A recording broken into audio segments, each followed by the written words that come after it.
The Starlight Lounge presents An Evening with the Progressive Box. Oh, what a great audience. Let's dim the lights for this next one. Nope, too much. There it is. Gotta get things just right. Like Progressive's Name Your Price tool. Tell us what you want to pay, and we help you find coverage options that fit your budget. And now, the mood is right. Wait, the lights are back on again. Trudy, can you? And now it's completely dark. Progressive Casualty Insurance Company and Affiliates. Price and coverage match limited by state law.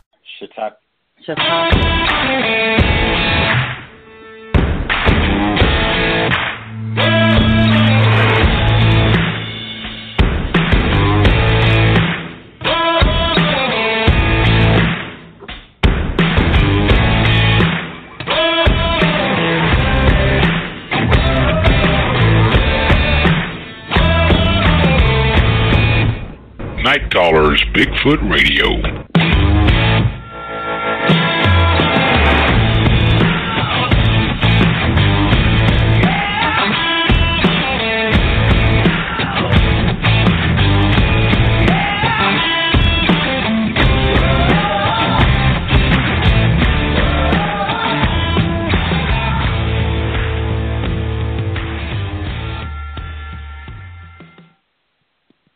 Good evening and welcome to Night Callers Bigfoot Radio. You're here with your hosts, Lori Hood and Lauren Smith. It's January 28th, 2018. How are you guys doing? Just fine. How are you doing? Fantastic. I'm doing great too, Lori. That is our guest, everyone. Mr. Peter Wiemer. I'm going to bring him on in just a minute.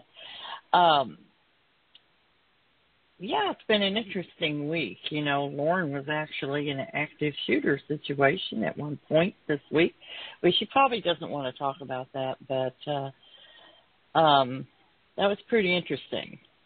But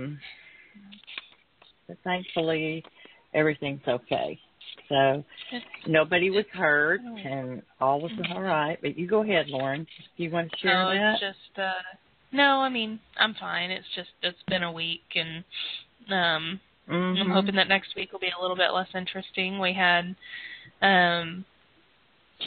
Ricky, the other co-host, woke up in the middle of the night with a kidney stone, so we weren't sure what it was at first. So I had someone come watch the kids, and I drove to the ER, and they figured out what it was, got him home, and I went to work, and that was on no sleep, and he stayed home and passed it, and then come home and try to get some sleep the next night and go to work, and then had the active shooter situation, and so I work at a hospital, so that was interesting. I had to stay after work for a couple hours to deal with that, and it was just a rough week, and now my whole family's got this,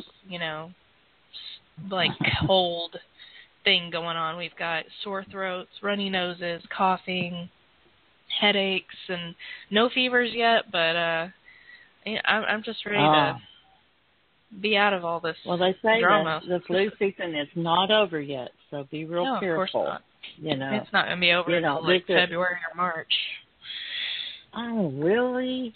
Gosh, I'm just getting so germophobic over here. I'm just ready for it to move on out. Every time somebody coughs, I look at them like, how dare you, Oh, my goodness. Well, we do have something interesting coming up this week on Wednesday, January 31st, which is also Xander's birthday. Happy birthday, grandson Xander. But on that day, that morning, we're having a blue moon, super moon, lunar eclipse. Now, how rare is a blue moon, super moon, lunar eclipse? Well, it's once in every 2,380 full moons or so, or on the average, it is once every 265 years. So, wow. Yeah, if you can get up early enough to see it. Now, it's early in the morning, and I think it's supposed to start about 6 o'clock. What is that? Some strange mechanical noises going on here. Anyway, it's supposed to be Central Time. It's going to start about 6. And I'm kind of thinking, I'm going to get up and try to see it, but I'm kind of thinking the moon's going to be down past the trees, and I probably won't get to see it at all. But for you people that live in the flatlands that don't have to worry about trees on your horizon, you probably get to see it. So you can look it up on anywhere. Just put in solar eclipse 2018, January 2018. It'll tell you where the best place is to see it. And usually the people on the West Coast will probably have a better chance of seeing it if they get up really early. And but anyway, try not to miss it. Well, that's pretty cool. Yeah. Mm-hmm. I love those kind of things. And, you know, Mark called me today and woke me up from a good nap I was about to take, asked me this crazy question, and I don't know the answer to it. But he says, how is it if the sun and the moon are both up in the sky and the moon has a shadow on it, how is that possible? Because the shadow on the moon is the Earth, right? But if they're both up in the sky, which they were today, how is that possible? And I'm like, I don't know. And I just want to go, why did you call me? Because then my brain just starts and I can't even. I'm trying to look it up. Of course, there's nothing on the internet about that. And so, so if anyone out there knows, please post the answer on our Facebook page, Night Caller's Facebook page. I'd be much appreciative. Thank you. Okay. Tonight's guest is Mr. Peter Wiemer. He's an expo organizer and a producer. And he's from Chautauqua.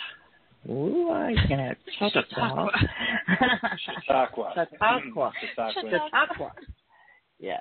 Okay, Chautauqua is in New York. Is that correct? Right. We're in the western part, kind of like between Buffalo and Erie, PA. Okay.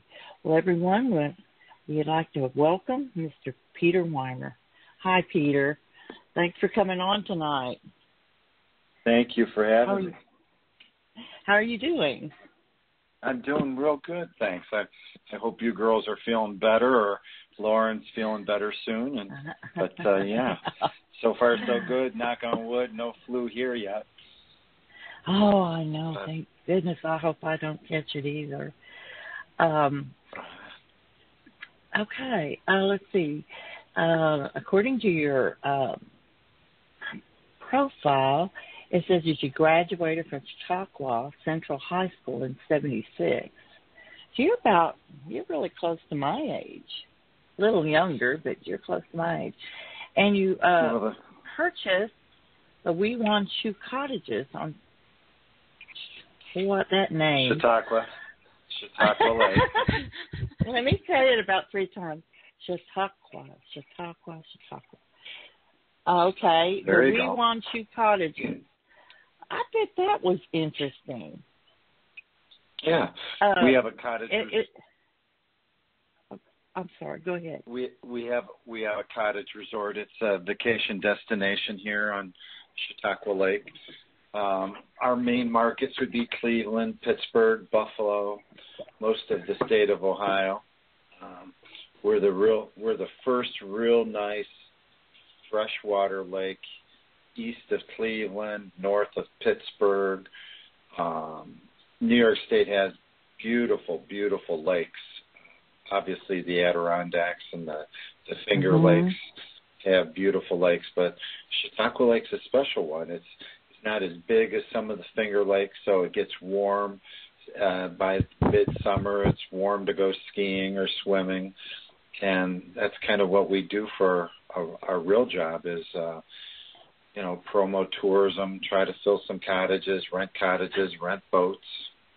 And that's what we've been doing for 38, 39 years now. So it's a family business, and I guess you'll inherit it, as it goes on. And that sounds awesome.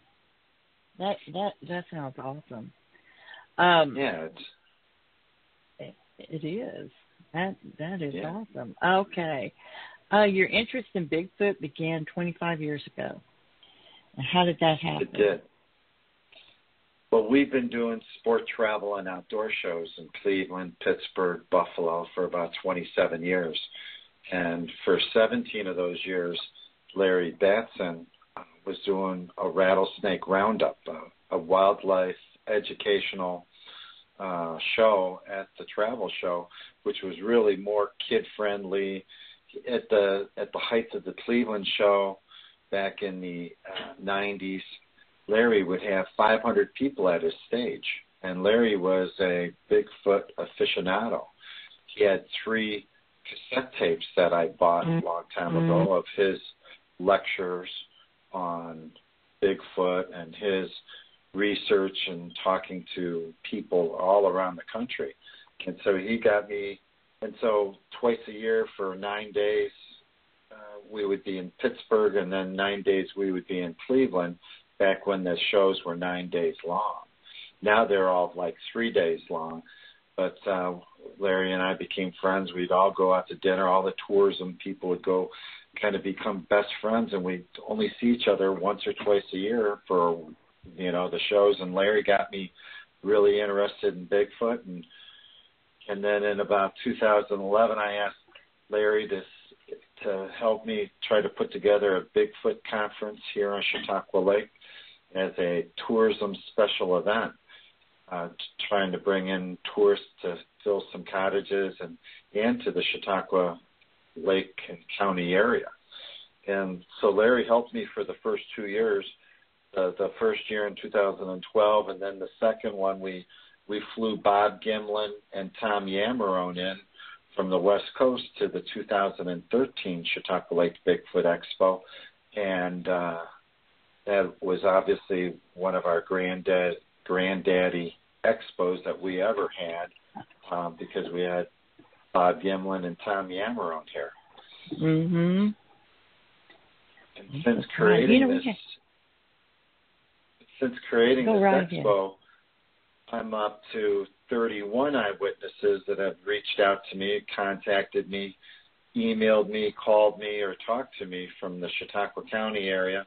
More than 8 people from Cattaraugus County, that's the county to our east, and more than a dozen people from Warren County, PA, just to the south of us, where the Allegheny National Forest is, and a lot of, a hot spot for Bigfoot activity there in northwestern Pennsylvania. They've all reached out to me, resolving themselves and knowing that they've seen a Bigfoot but were afraid to admit it publicly for fear of ridicule. I didn't realize, I've had other special event experience from building ice castles to being a chairman of the I Love New York Windsurfer Championships, but nothing took on a life like this Bigfoot, in that I became the center of the universe for these people to find some closure on. One lady had called me up. One lady had called me up the week before the first expo in 2012 and asked me, an old lady on Sunday night, asking me questions about the upcoming Bigfoot Expo, the upcoming town hall meeting, the upcoming expedition. Finally, after 3 or 4 minutes, I asked her if she had seen a Bigfoot. She says, well, 4 of us have. She said it was 1983. My husband was driving, and our 2 kids and I were in the back seat of the car. We were over by Finley Lake, and we were only doing 30, 35 miles per hour, she said. And for the life of me, I don't know how we missed not hitting it as it was lumbering across the road. We all saw it from its navel to the top of its head, had long black hair, and was 8 or 9 feet tall. I asked her if she'd be willing to come in for an audio or video testimony. She said no, we all wish to remain anonymous. She and her husband came to the town hall. She and her husband came to the town hall meeting, didn't testify. She and her husband came to the expo, didn't testify. But what I didn't realize until the end of that first expo is that these people came, either identified themselves or not, and they went from table to table, whispering, rectifying themselves with other witnesses that spoke up or that remained anonymous. And these people and other people and dozens of people got closure from this lady was 29 years, from 1983 to 2012, before their family could feel like they weren't, made fun of anymore because they had closure. They talked to other eyewitnesses, and I brought that to the area, and some people identify themselves to me and some don't, but I know that that's what's been going on for the last 6 years at our expo, or that these eyewitnesses come, some share, and some just get closure. Well, and there's nothing like this wonderful time that we're in now, that finding Bigfoot has made it more prominent in our community and out there, where now you can talk about it and people don't make fun of you like they used to. And I believe there's areas in the country where that's true. Here in Western New York, I can't even get one sponsor to pony up any kind of money to help sponsor my Chautauqua Lake Bigfoot Expo. But then down there in Ohio, it's so rabid in Ohio that everybody embraces it. Mark DeWerth does an awesome job, and I'm sure he shakes the tree to get his sponsors. But I still feel that the people look at me here and they just smile and say snide things on the side. Oh, no. I do care, but I don't care because I know they're real. I believe I saw one 3 years ago, December 8th, coming back from getting firewood. I believe it to this day, and I don't, ever since I created this event, I look now when I drive by state lands or swamps. There's so many people. They're obviously looking forward to keep an eye on the roads, but if they just took their time and drove slow and looked into the woods at the state lands or swamplands, these are the areas that have had these 31 sightings in close proximity to, without giving specifics away, which I will never do, but all these eyewitnesses, I believe that Bigfoot's, at least here in Chautauqua County, hide in the swamps during the day and then forage in the woods at night. Nobody's going to be walking through these swamps trying to get bit by a water moccasin or worse or whatever. And the ones that have seen it know it. And well, tell us a little bit about your sighting.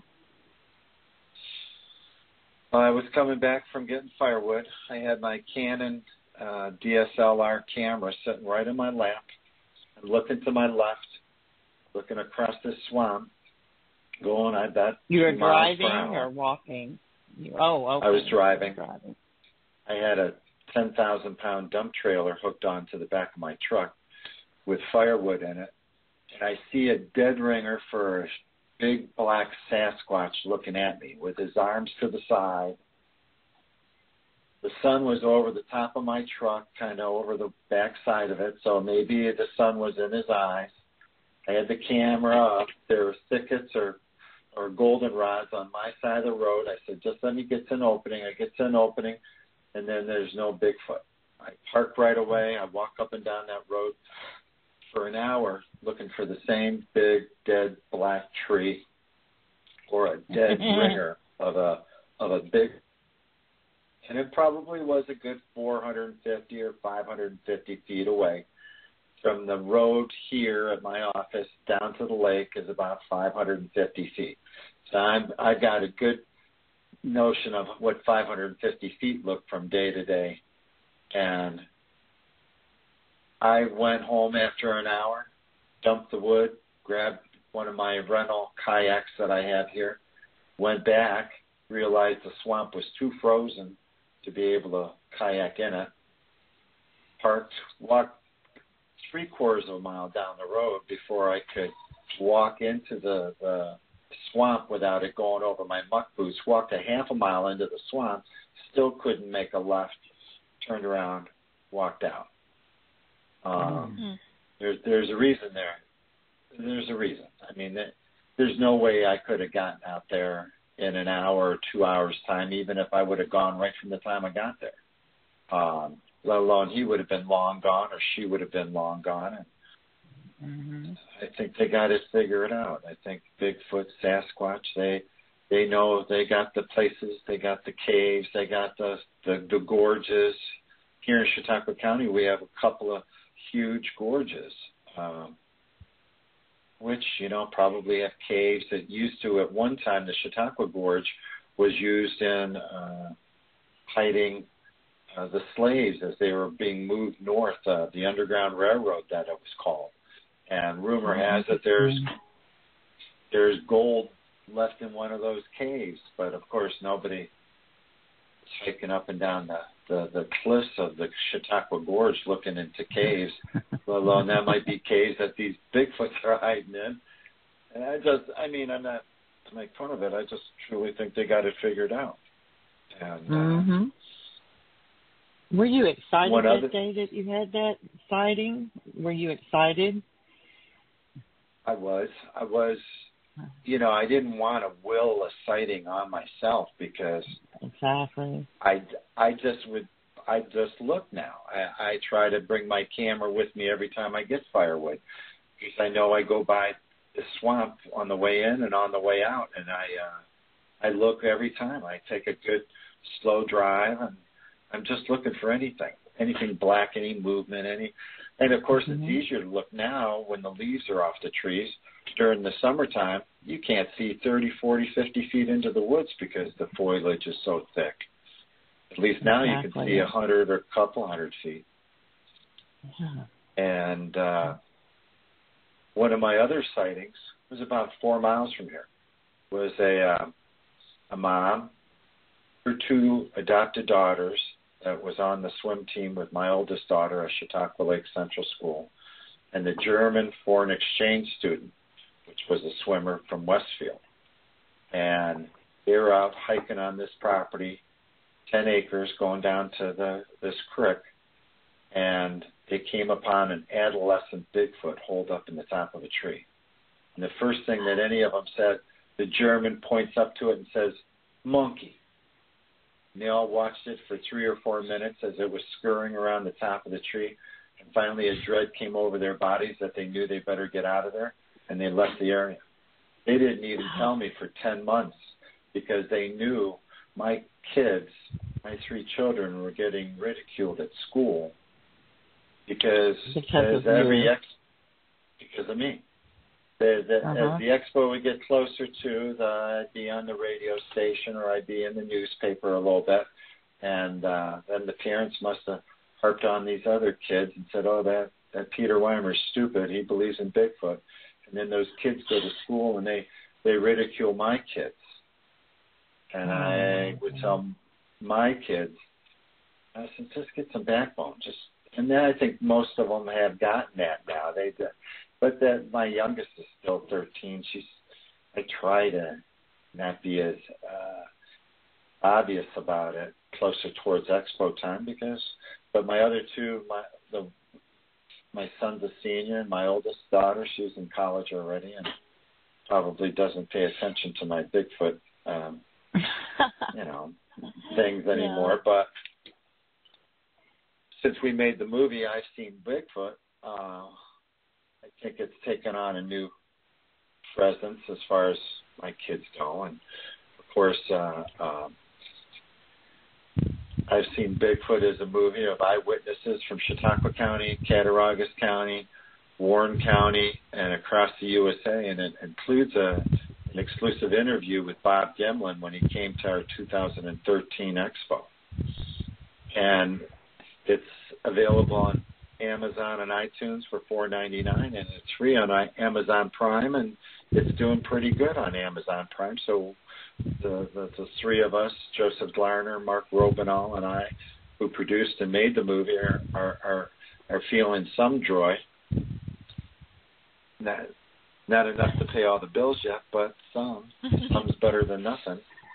And I've got to meet a couple of great people, movie makers along the way, and that Seth Breedlove from Small Town Monsters, down there in Ohio, he's made some great movies. And, of course, one of his more recent one was the Mothman movie. And, golly gee, you know. And then there's Aaron Dunbar. He came to our last Bigfoot Expo, and he's got a movie called A Wish for Giants. And it's supposed to have its debut in February. It's a great movie. It's like a Make-A-Wish Foundation wish for this young girl who must have some kind of bad disease, and her wish is to see a Bigfoot. And so, and then Ryan Cavaline, who's a local filmmaker from down in Pennsylvania. He had his movie at our expo as well. And so we've spun off a second day of our Chautauqua Lake Bigfoot Expo, and it's called the Chautauqua Lake Bigfoot and Monster Movie Night. And oh, that's awesome! It is pretty awesome. This last year really was our best year of having the movie night. We would run it Friday, like 6 to midnight, and this last year it happened to be Friday the 13th, and people came in at 10 o'clock, 10:30 at night, and still paid and to watch our monster and Bigfoot movies, and it was a ball. People had a ball. Wow. So we just try to, and that's what having a special event's all about, is to bring in people and expose them to the area. And unbeknownst to me, the Bigfoot experience was a different kind of experience than anything I've ever had before in my life, from building ice castles or chairing a balloon rally, which were all fan-friendly, you know, the parents and kids would come up. But even at the Bigfoot Expo, I get so many parents that come up and so many little kids that come up and thank me personally for having this expo because they're interested in it. And that I've seen Bigfoot movie on my Facebook page the other day. I've had several eyewitnesses from people that have contacted me and reached out to me. One came in the other day. Here's this guy. I have a good story and a good secret of what I saw, but I'm too scared to tell anybody because I don't want to be made fun of. If you're interested, let me know. I was snowboarding out here around central Minnesota, and I saw something pretty crazy.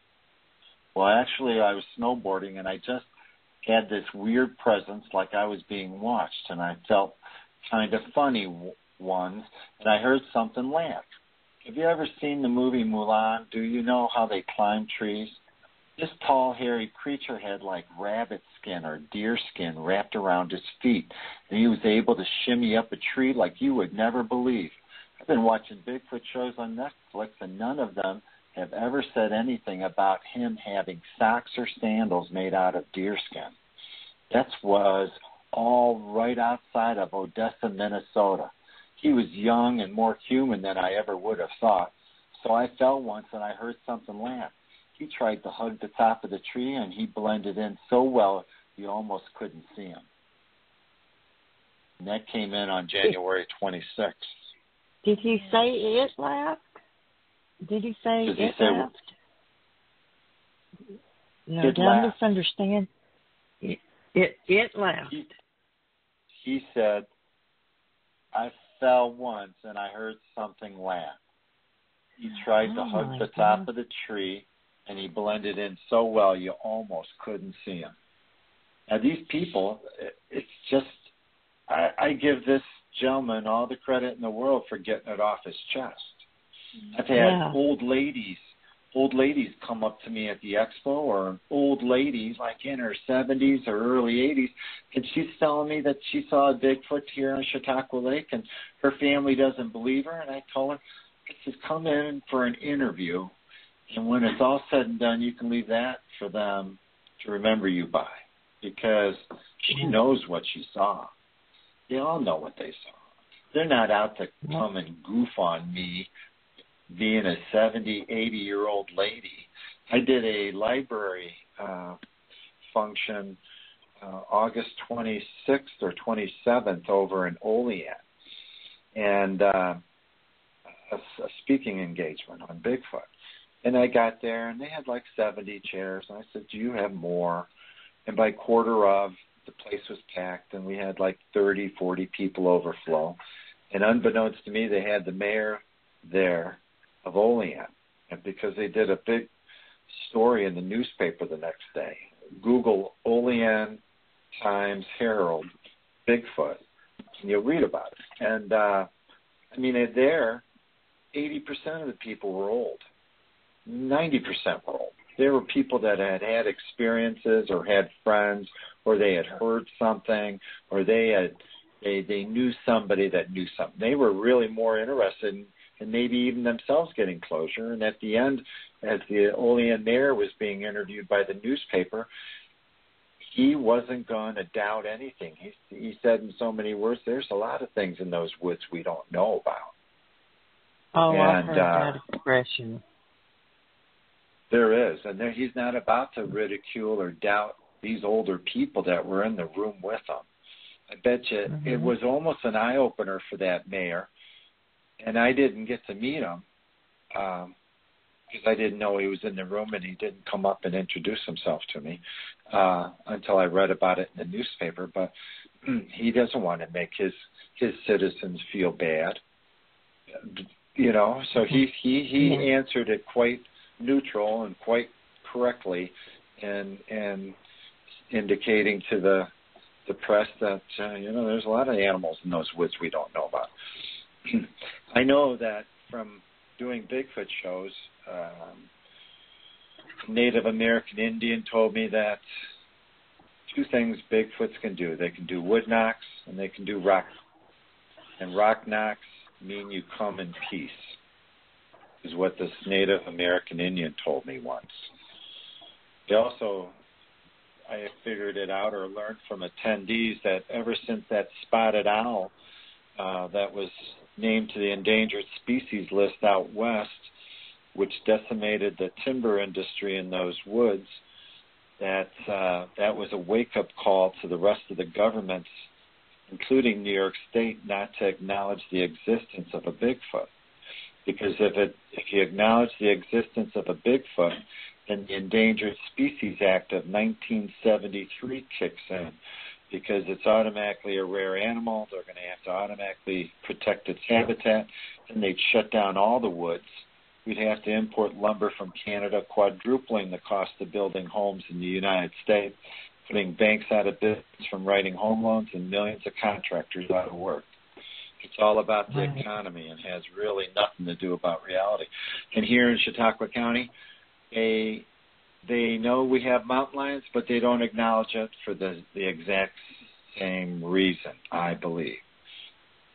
I heard 2 years ago they had a same thing here with the wolf.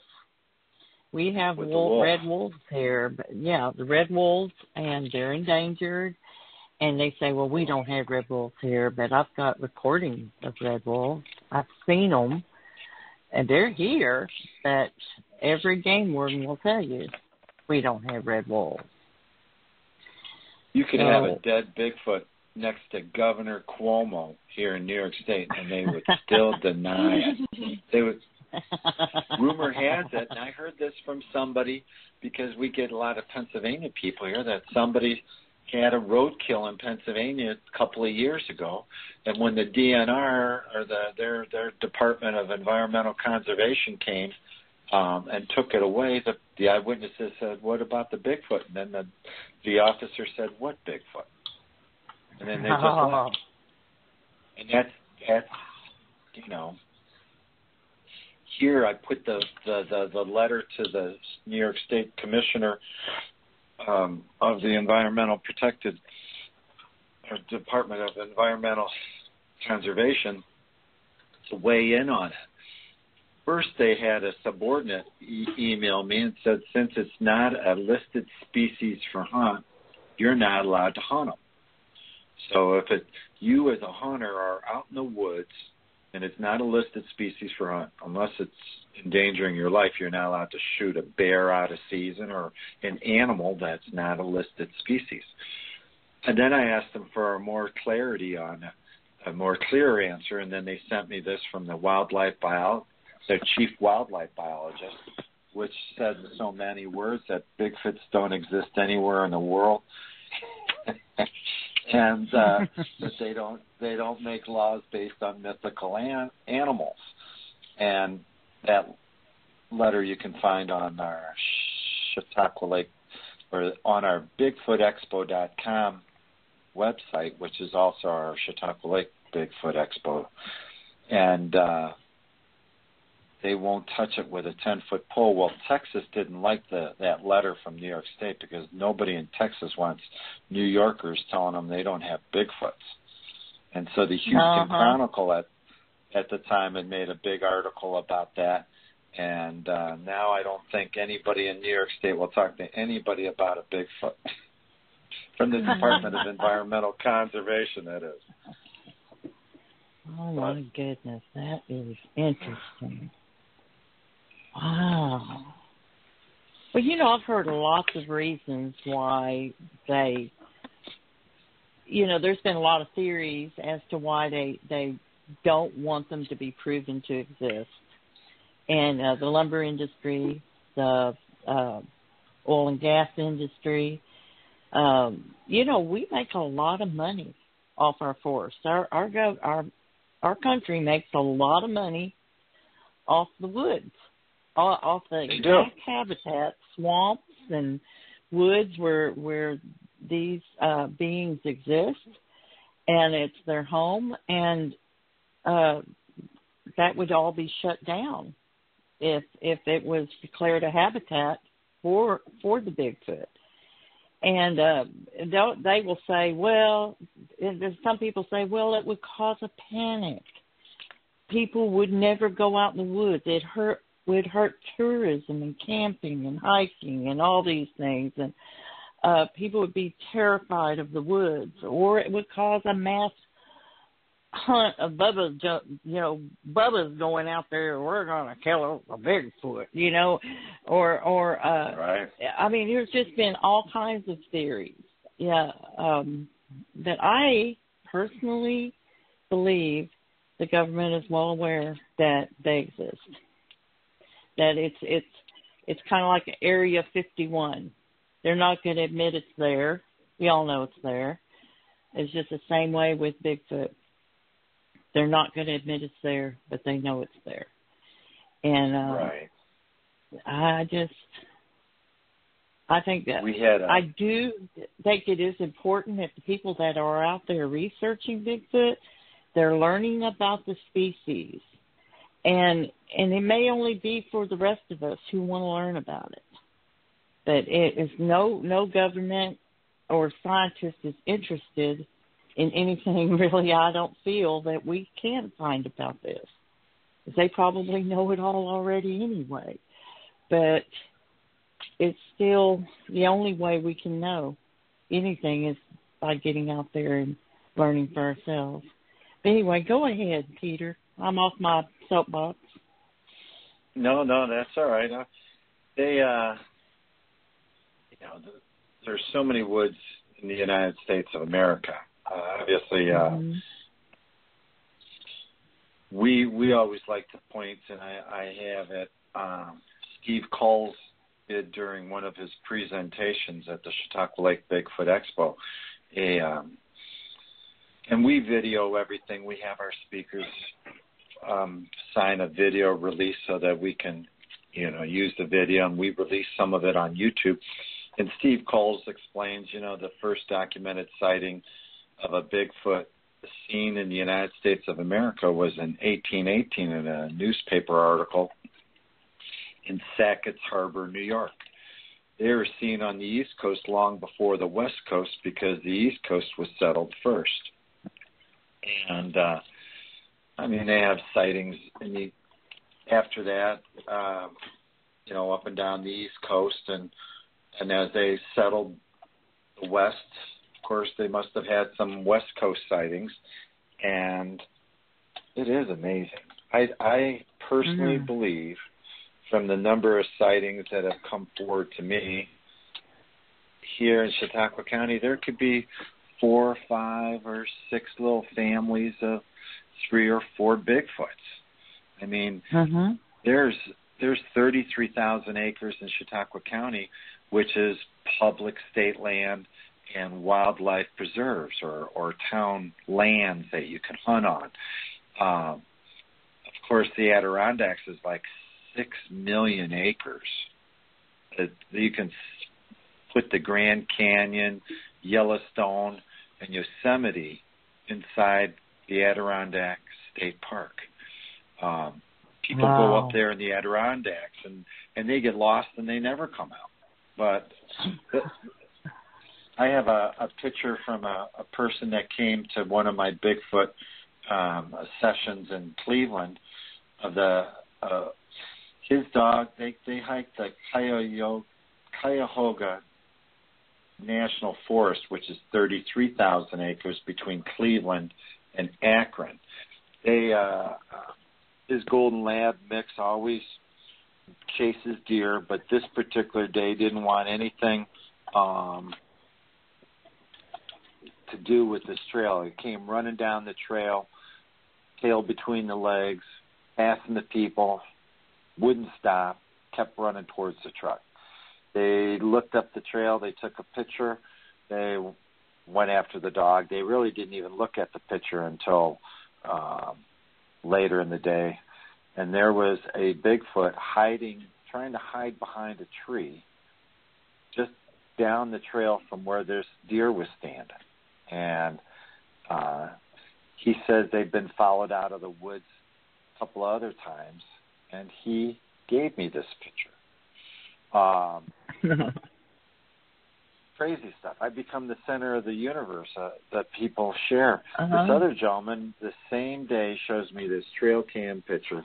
Is the best picture I've ever seen of a Bigfoot taken. He's getting ready to go down on all fours.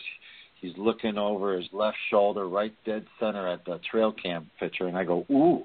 I go, wow, that's the best picture I've ever seen. I said, if you think you're going to make money at it, you're dreaming. I said, I haven't figured it out. I mean, you could have all kinds of pictures of Bigfoots, and nobody's going to pay. Nobody's going to pay even if you kill a Bigfoot. I don't believe anybody's going to pay. And nobody should. Nobody should. And so that's what I don't want to encourage. I don't want to encourage any kind of hunting. I never call it hunting. I call it we're going out hiking. We're going out. We don't bring guns. We bring cameras and at least, we don't bring guns to shoot Bigfoots. We might bring a gun to keep a coyote off of us or something like that. But around here, there's coyotes. But do you have black bear up there? We got bear. I believe they're black bear. I don't hunt, but I get a hunting license every year. Keep my feeling that I have a reason to bear long guns. But I had another eyewitness. This lady calls me up. She's just ecstatic. Her aunt had told her that she had seen an ad in the local penny saver of the Bigfoot Expo coming up, and I would say, have you seen a Bigfoot? Please call me at such and such number. So this lady calls me up. She tells me it's 1967. She was 14. Her sister and brother were 13 and 12. They were sitting in this state forest land out near Panama, which is about 10 miles from me. There's a couple of 1,000-plus acres and maybe a 2,000-acre state forest land out there. And these 3 kids are sitting on a picnic table, and about 30 feet away in the woods is a Bigfoot. And they sit there and watch each other for 15 minutes, and then the 3 kids get up and walk home, and it's been a little family secret ever since then. I asked her if she'd be willing to come in for an audio or video testimony, and she just laughed and hung up. She never identified herself. She never then I was at Panama, dropped my son off at a swim meet or a swim practice because Chautauqua Lake Central School combined with Panama, and I had to go in the post office. And during the Bigfoot Expo season, I have postcards made, and I brought in a couple of postcards, and the lady at the post office says, "Oh, so-and-so says her and her brother and sister saw a Bigfoot," and it must have been the same lady. And I gave her an extra card, and I said, "Please be so kind and tell her I'd like to talk to her. I won't identify him." But the lady has never reached out to me, and maybe they don't want closure, or maybe they already have closure. You know, maybe they came to the expo already and realized that they're not crazy and that they belong to a little group of people that are lucky to have been an eyewitness to a rare sighting.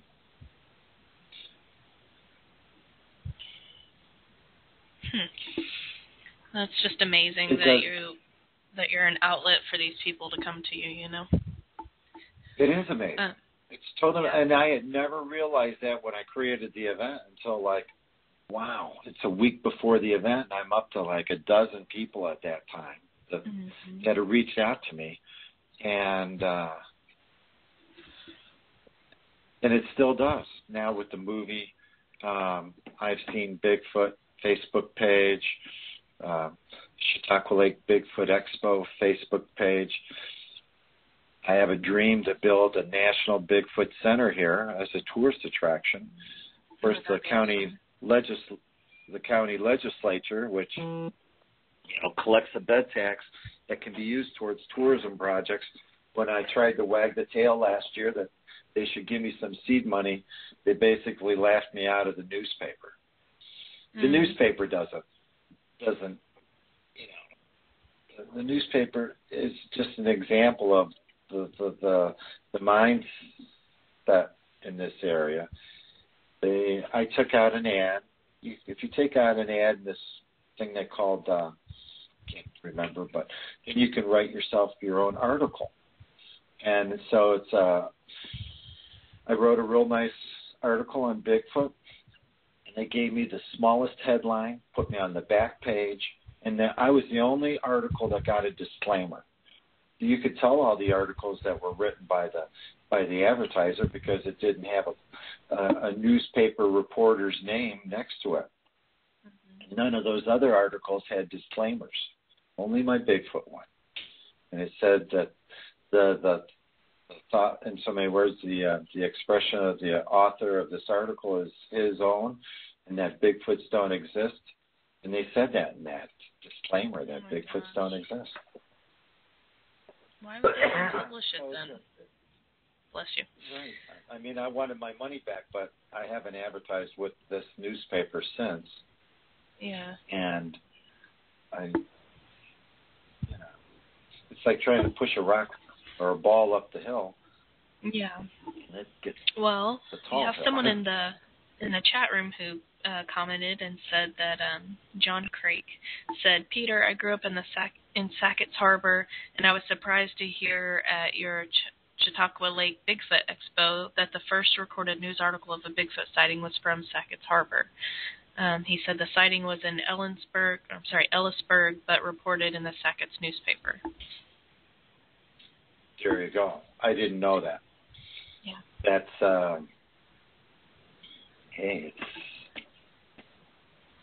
it all just points to history in the newspapers that I can't make up. I can't make up this history of eyewitness sightings that newspapers used to report, that some still do, even though they don't want to feel that they're being, again, nobody's got the money to attempt a hoax. Nobody's got the money, let alone it would, one of the eyewitnesses that came and spoke at our expo a couple of years ago, and she's on our movie. She saw it between Randolph and the Chautauqua County border, and she is an anthropologist, and she came out of this building which they must use as a meeting place and a study place, and it's out right on the edge of state forest land.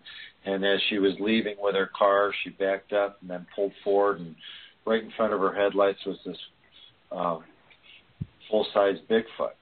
And she noticed the swirl on the elbow of the fur, and that she knew it wasn't a costume, because she knew about the idiosyncrasies of a chimpanzee. She named the mouth of that of like a chimpanzee. I can't remember the exact wording, but because I'm not an anthropologist, but her eyewitness sighting was so compelling because she saw the whole thing. She could describe the robust forehead, the it was just, again, these poor people, they aren't there to try to hoax anybody. They're there to probably get it off their chest, and that they know what they saw. And in her case, she really knows what she saw, and that's one of the 8 eyewitnesses from Cattaraugus County, the county right next door to Chautauqua, that have reached out or spoken at our expo or talked to me or about seeing a Bigfoot. We had a young man come to the Hamburg Fairgrounds when I do these sport travel and outdoor shows, and for 3 years in a row, 3 of the shows hired me to do a Bigfoot show. I said, hey, I'm already there. I could do a Bigfoot show on the side. And this young boy came from Cattaraugus County. He was 14. He had seen a Bigfoot twice, once when he was 7, and once just like a year or 2 before he was 14. And after he talked about it, and I had the wireless microphone right down, and he was kind of bowing his head down. He really didn't want to make eye contact with me. And, he had that innocence of youth that he wasn't going to lie. He wasn't lying because he was 14 years old. And on the way home, my wife told me, she said that was the most believable testimony she's ever heard. And it was because it came from the innocence of youth. And we invited him back to the next expo. He was kind enough and his mom to sign a waiver, and he too is in our movie, I've Seen Bigfoot.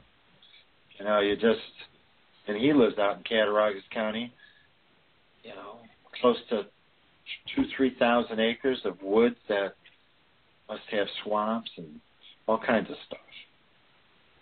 I think 2,000-3,000 acres is prime habitat for one family. 4,000 for sure is prime habitat for a family of Bigfoots. And since that one group of eyewitnesses saw a little adolescent Bigfoot, it reaffirms the fact that they're able to breed and multiply, and up here I don't think they migrate.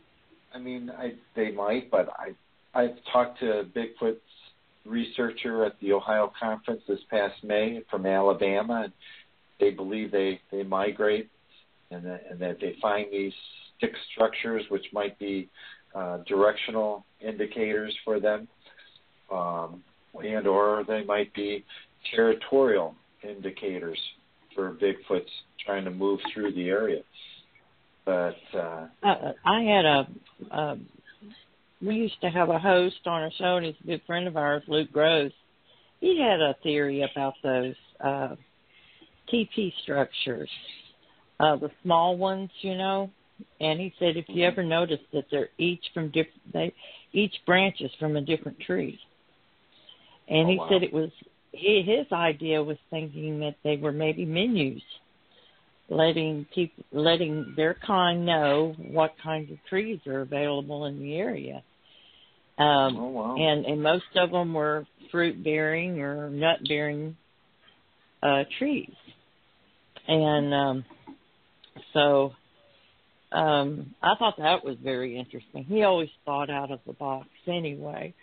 But I have a question. Have you ever had any guests at your cottages that left in the middle of the night for no reason, or did you ever have any situations where any of your guests may have had an experience?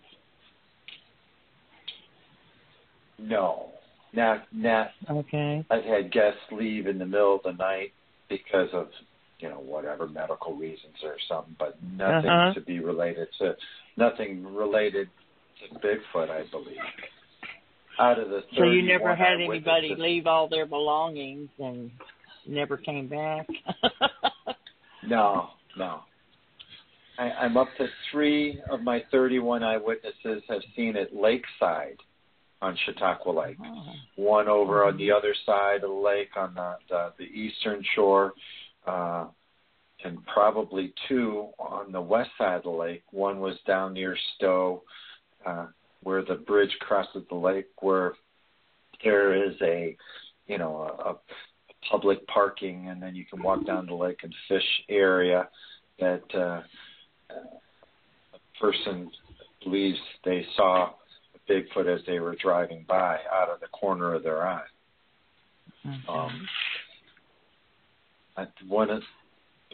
One that saw it lakeside, this old lady, she gets up 3:30, 4:30 in the morning every day. Her family had rented a cottage. So she gets up, she looks out, and she sees this log floating in the lake, standing up. And I asked her how long she was engaged to it or how long she watched it. And she said she watched it for 3 or 4 minutes. She's watching this, what she thought initially was a log right out in front. And when she went outside to see a little bit closer, the log swam away. And so she thinks, she truly believes she saw Bigfoot. And there's some state lands, there's creeks, a couple of 3 major creeks that lead into Chautauqua Lake, which then the state gobbles up some of the swampland or lowland around it because nobody can build or own it because there's nothing you can do to that land. And then that could be very well an area where these Bigfoots can traverse to get to the lake to drink or swim, but they do it all at night, I think. Yeah, I think it's very interesting. You say, I was listening earlier about the newspaper and how people react and everything. Where I live, the county that I live in has maybe 1 or 2 reports, and all the counties around me have 8 or 9, anywhere up to 10 reports. Now, how's that possible? That the county that I live in is right in the middle of all these other counties that have all these big reports. Well, I think a lot of it is the people that live there. It's a university town. Everyone is well educated and logical and not prone to fancy. So if anyone has had an encounter, they're not going to share it. And I just think it's just very odd. It's all the same forest, and I just think it's odd, don't you? I mean, wouldn't you be suspicious if you lived in a county and there was only like 2 reports, and every county around you had, upwards towards a dozen? Right. I mean, you here would think it would. My county. I mean, other than whatever the BFRO may. And see, that's what I'm going by is the BFRO database. Right. That's what I'm well, going here in by. Chautauqua County, none of my 31 eyewitnesses would be on that BFRO list. Maybe there is one. A cable installer for the cable TV was reconnecting a seasonal cable account in spring. He's up on the ladder. He sees these footprints in the snow coming from the woods and walking around the house or towards the back of this house of the house next door to him that he's wiring up on this pole. He gets down, he checks out the footprints, he takes pictures of them. He comes right down the road and comes to me. And I didn't go right back up with him, and I should have.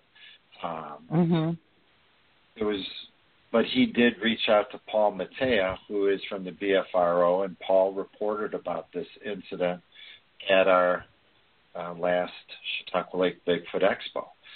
And because I knew it had to be the same person, he called it a utility worker.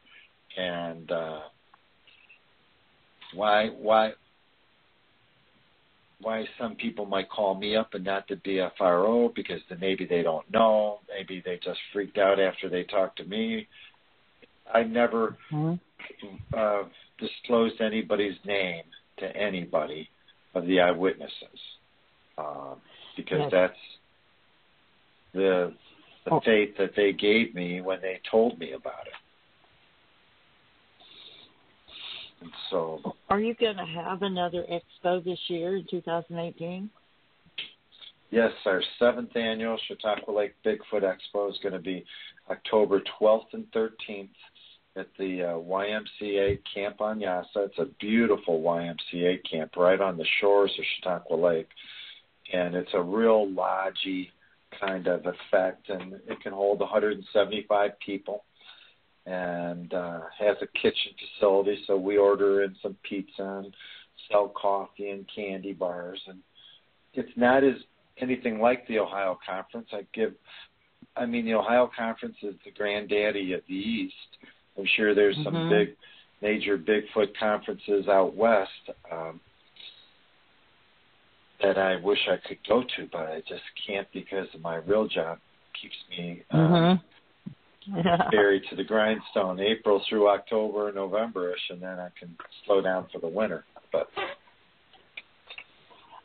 have you already got a lineup of people, or is it not time? We do. We have Steve Coles is coming back. He's wonderful. He is wonderful. He's come to every one of our Bigfoot Expos except this past year because he had a prior commitment. And then Doug Waller's coming.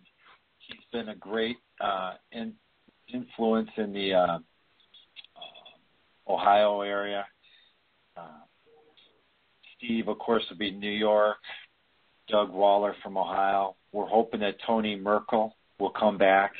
He was a speaker at our 2017 Chautauqua Lake Bigfoot Expo, and he would be the Pennsylvania representative. And, of course, those are the 3 states closest to me, and where I get people that would come to our expos would drive from those areas. And we still are hoping or planning that Paul Mateo will be coming back. He is with the BFRO and a New York native. His real job, he's the computer guru for the Buffalo Catholic Diocese. Oh, wow. Isn't that cool? And yet he's a Bigfoot aficionado on the side, and he's brilliant. And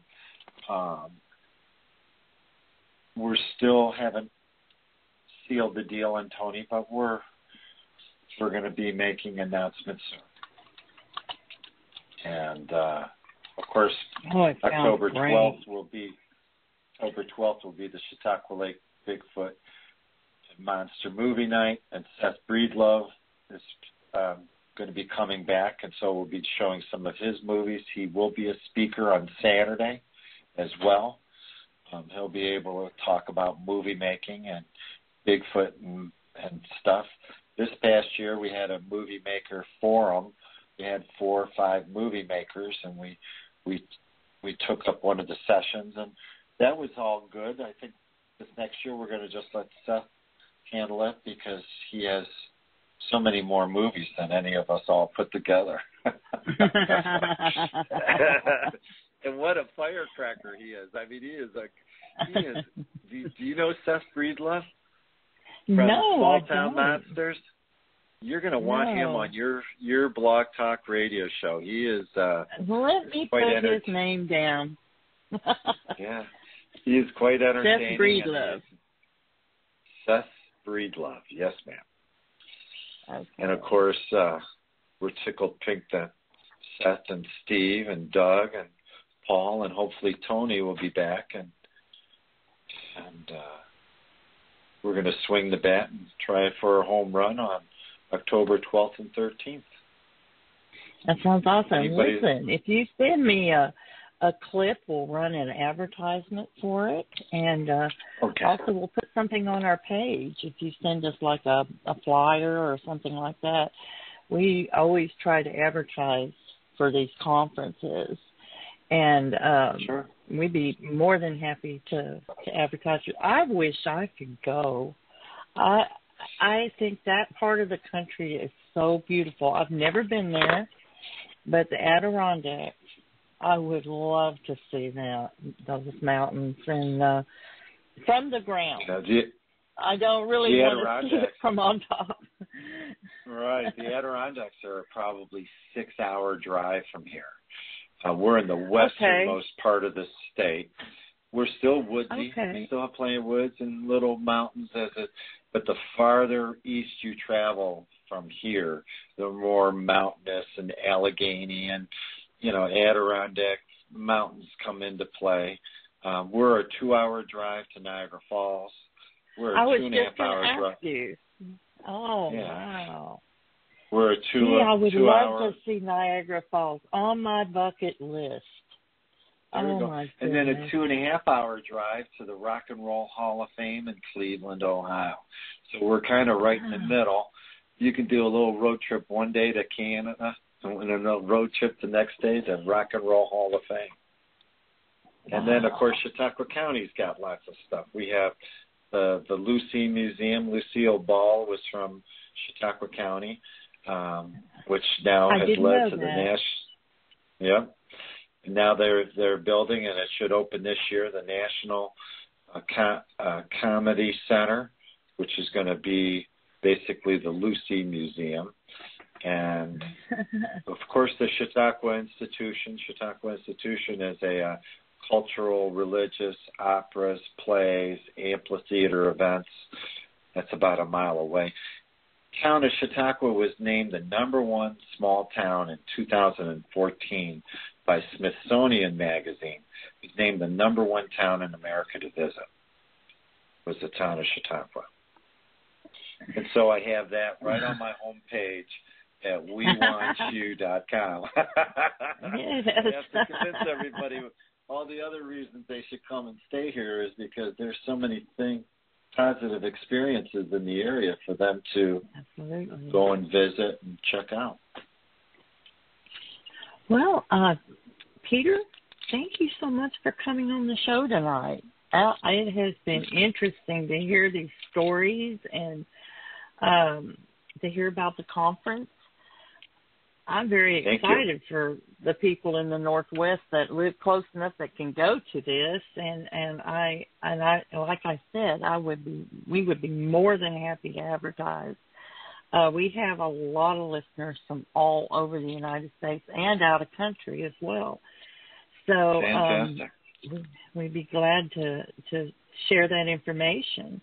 If you would like to come back a little closer to the conference, or I would send love us a commercial clip, either one, and we'll that way we can kind of reiterate that the conference is October 12th and 13th, 2018, and it's going to be at the YMCA camp.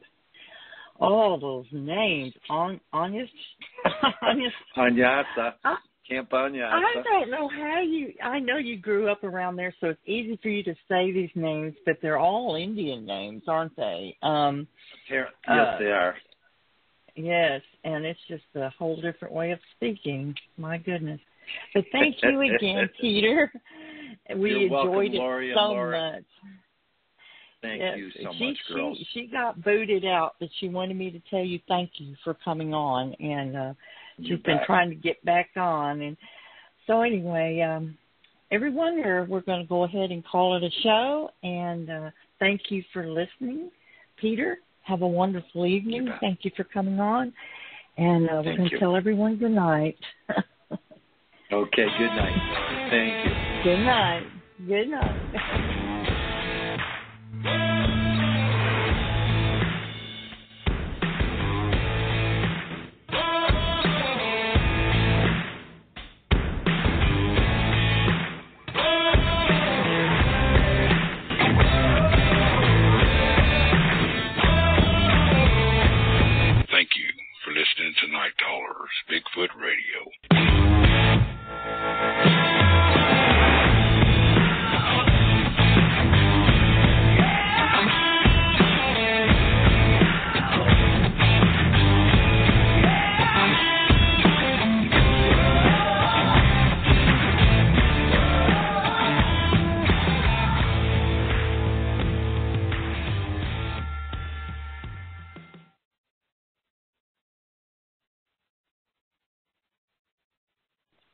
Hi, it's Jamie, Progressive's Employee of the Month, 2 months in a row. Leave a message at the... Hi, Jamie. It's me, Jamie. I just had a new idea for our song about the Name Your Price tool. So when it's like, tell us what you want to pay, hey, hey, hey, and the trombone goes, blah, blah, blah, and you say, we'll help you find coverage options to fit your budget. Then we just all do finger snaps while a choir goes, savings coming at ya, savings coming at ya. Yes? No? Maybe? Anyway, see you at practice tonight. I got new lyrics for the rap break. Progressive Casualty Insurance Company and Affiliates. Price and coverage match limited by state law. The Starlight Lounge presents an evening with the Progressive Box. Oh, what a great audience. Let's dim the lights for this next one. Nope, too much. There it is. Gotta get things just right. Like Progressive's Name Your Price tool. Tell us what you want to pay, and we help you find coverage options that fit your budget. And now, the mood is right. Wait, the lights are back on again. Trudy, can you? And now it's completely dark. Progressive Casualty Insurance Company and Affiliates. Price and coverage match limited by state law.